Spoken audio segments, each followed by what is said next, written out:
All right, so AI model comparison, that's what we're tackling today. And I got to say, it's a lot to keep up with. It really is. There are constantly new models, new features, new everything. It's like trying to drink from a fire hose sometimes. Yeah, it can feel overwhelming, Mm. especially for us as software engineers. I mean, we're not just using these models, we're building with them, right? Exactly. We need to go beyond the hype, understand the trade-offs, Mhm. the real-world implications. Like what's actually going to work for our projects? What's going to help us get the job done? And that means getting under the hood, seeing how these models tick, understanding their strengths and their limitations. And thankfully, there are resources out there that can help us do just that, like countless.dev. Have you seen this site? Yeah, countless.dev is a pretty cool tool. It cuts through the noise and focuses on what matters to developers' cost, how much data it can handle, practical stuff. Right. And I love that you can actually compare models side by side, see all the key metrics in one place. It's a game changer for sure. No more sifting through endless documentation. Exactly. So let's jump into the data. What are we seeing here on countless.dev? Well, first off, it's a massive list of models. We're talking hundreds of options. Yeah, and the prices are all over the map. Some are free, some are a few bucks per month, and some are hundreds of dollars per million tokens. It's a wild west out there, Yeah. but the variety is actually a good thing. It means more options, more competition. Which is good for us, right? Hmm. Drives innovation and hopefully brings prices down. Exactly. We're not stuck with just a handful of big players anymore. There are all these smaller providers popping up with some really interesting offerings. And that brings us to another point. Countless.dev pulls some of its data from a platform called inference.net. Have you heard of them? Oh, yeah, inference.net. They're doing some really innovative stuff with their pricing model. I'm intrigued. Fill me in. Well, they've basically created a marketplace for AI processing power. They leverage underutilized compute capacity in data centers. Okay, break that down for me. What does that mean in practical terms? So imagine instead of paying a premium for dedicated servers, we could tap into all these unused compute cycles. Oh, I see. So we're essentially buying AI power at a discount. Exactly. Yeah. And that's huge for developers, especially those of us working on smaller projects or with tighter budgets. So it's like buying wholesale AI power instead of retail. It's pretty disruptive. It is. And it could change the way we approach AI development. Imagine being able to integrate cutting-edge AI into our projects without breaking the bank. Now that's a game changer. It's exciting to see more affordable options, Yeah. but we got to remember choosing the right model. It's not just about price. Right. We can't just grab the cheapest one and expect it to work magic. Yeah. We need to think about how it fits into our project. Exactly. Like, what are we actually trying to achieve with this model? What are the technical requirements? We're the ones who have to make these things work in the real world. Mm. So things like accuracy, speed, the ability to handle specific tasks, those are all super important. Totally. And that's where a resource like countless.dev can be so helpful. They give you those key metrics right there so you can compare. Yeah, I'm looking at it right now. Input and output length, for example. What do those even mean? Okay, so input length. That's basically how much data the model can process at once. So if I'm analyzing a huge chunk of code, I need a model with a large input length. Right, exactly. If you try to feed it too much data, it's just going to choke. Makes sense. And output length. That's how much text the model can generate in response. Right, so if you're building something like a code documentation tool, you'd want a model with a generous output length. So it can give you those nice detailed explanations. Precisely. And then there are benchmarks, too. Have you looked at those? Benchmarks. They're like those standardized tests for AI models, right? Yeah, exactly. Yeah. They give you a way to compare models on specific tasks, see how they actually perform in the real world. So they're benchmarks for things like code generation, natural language processing, even translating programming languages. All sorts of stuff. Yeah. And that data is super valuable for us as developers. It helps us cut through the marketing hype and see what a model is actually capable of.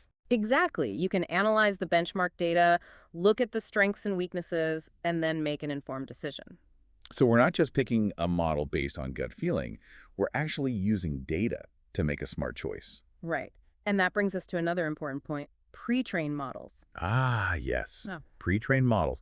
These are the models that have already been trained on a massive data set, right? Exactly. So you don't have to start from scratch. You can just leverage all that existing knowledge. Which is huge because training a large language model from scratch, it's incredibly time-consuming and expensive. Totally. And this is where platforms like inference.net are really shaking things up. Oh, yeah. They offer access to pre-trained models like Llama 3.1. at a much lower cost than other providers. They're really trying to democratize access to these powerful models, make them more affordable for everyone. Which is awesome for us as developers. It means we can integrate cutting-edge AI into our projects without breaking the bank. Exactly. And it opens up a whole new world of possibilities. I feel like we're on the cusp of a major shift in software development. AI is becoming an essential part of our toolkit. It is. And it's up to us to navigate this new landscape wisely, understand the nuances of these models, and make strategic choices. So we've talked a lot about comparing models and evaluating their capabilities, but how do we actually take that knowledge and apply it in the real world? That's the million-dollar question. How do we integrate these models into our software projects? Right. It's one thing to understand the theory, but putting it into practice, that's where the real challenges and rewards lie. Exactly. And that's what we're going to dive into in the final part of our deep dive. Okay, so we've talked a lot about comparing models, all that good stuff. But now let's get down to brass tacks. How do we actually bring these AI models into our software projects? That's the real challenge, right? It's one thing to understand the theory, but putting it into practice, that's a whole other beast. Exactly. It's not as simple as just plugging in a library and calling it a day. Hmm. There's a lot more to consider. Right. We got to think about infrastructure, for example. These models can be pretty resource intensive, especially if you're dealing with large data sets. So we might need some serious hardware, or maybe look into cloud-based solutions. Exactly. You got to make sure you have the computational horsepower to run these models efficiently. Otherwise, you'll run into performance bottlenecks. And it's not just about the hardware, is it? What about the data pipeline? Yes. Data, the lifeblood of any AI model. Yeah. You need to make sure you have a clean, well-structured data set that's relevant to the task at hand. So if we're training a model to generate code, we need a massive data set of high-quality code, right? Exactly. Garbage in, garbage out. The quality of your data is going to directly impact the performance of your model. So data preparation, that's a key step. Hmm. And it can be pretty time-consuming. Oh, yeah. Data cleaning, beta labeling, it's often the most time-consuming part of the whole process. But it's essential, right? If you want your model to perform well. Absolutely. No shortcuts there. Okay, so let's say we have our data pipeline all set up. Now, how do we actually integrate the model into our code? Right. Well, you need to choose the right libraries and frameworks for the job. Make sure your code is structured in a way that allows you to interact with the model effectively. And then there's fine-tuning, right? Hmm. Taking a pre-trained model and adapting it to our specific task. Exactly. Fine-tuning is crucial. You rarely use a model straight out of the box. You got to tailor it to your specific needs, make sure it understands the nuances of your application. And that can be a pretty involved process, right? Yeah. Especially if you're not a machine learning expert. It can be, but there are tools and resources available that can help make fine-tuning more accessible.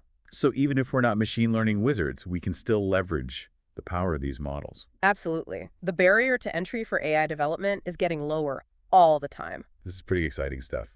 It feels like we're on the verge of a major shift in how we approach software development. It really does. AI is no longer this niche technology. It's becoming an integral part of our toolkit. And as software engineers, we have a responsibility to stay ahead of the curve, to understand the potential of these tools, and to use them ethically and responsibly. Well said. We need to be mindful of the impact our creations have on the world. AI has the potential to do a lot of good, but it also has the potential to be misused. It's up to us to make sure we're building solutions that benefit humanity, not harm it. Couldn't agree more. It's a lot to think about, but it's also incredibly exciting. We're living in a time of unprecedented technological advancement, and AI is at the forefront of this revolution. It really is. And we as software engineers have the opportunity to shape this future. We have the skills and the knowledge to harness the power of AI and create truly transformative applications. So let's keep exploring, keep learning, keep pushing the boundaries of what's possible. The future of software development is bright, and it's up to us to make it a future we can all be proud of. Well said. It's been a fascinating deep dive into the world of AI models, and I'm excited to see what we all build with these powerful new tools. And on that note, we'll wrap up this episode. Thanks for joining us on this deep dive into the world of AI model comparison. Until next time.